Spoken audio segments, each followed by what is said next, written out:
wa comply kwenye hayo matakwa ambayo Young Africans wamehitaji. Yani paka sasa hivi huo mchezo wa tarehe 25 bado hujakidhi na kubeba sifa ambazo zitawafanya Young Africans waweze kucheza huo mchezo.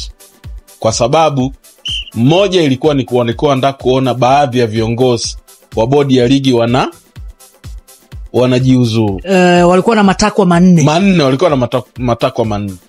La kwanza, CEO wa bodi ya ligi Almas Kasongo angatuke, ajiuzuru ama aondoshwe. CEO katibu wa shirikisho Wilfred Kidao naye aondoke, hawana imani naye.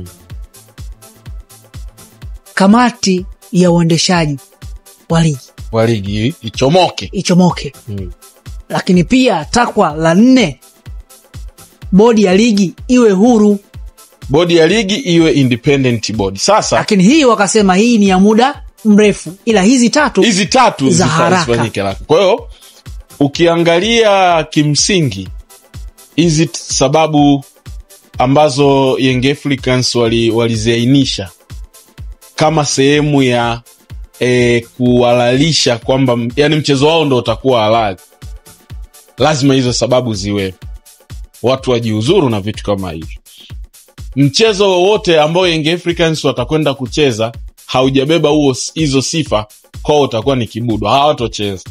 Maana yake mchezo wa tarehe 25 kwa mujibu wa hiyo barua Young Africans bado pia hujakidhi mahitaji ya kimsingi ambayo wao wanahitaji ili waende kucheza hiyo mechi ya Simba, kwa maana mechi ya dabi. Lakini cha msingi na cha kujiuliza, Simba wao wanachofahamu kwamba wana mechi moja ya tarehe 15. Manake paka sasa hivi hapo tunazungumzia imebaki siku moja.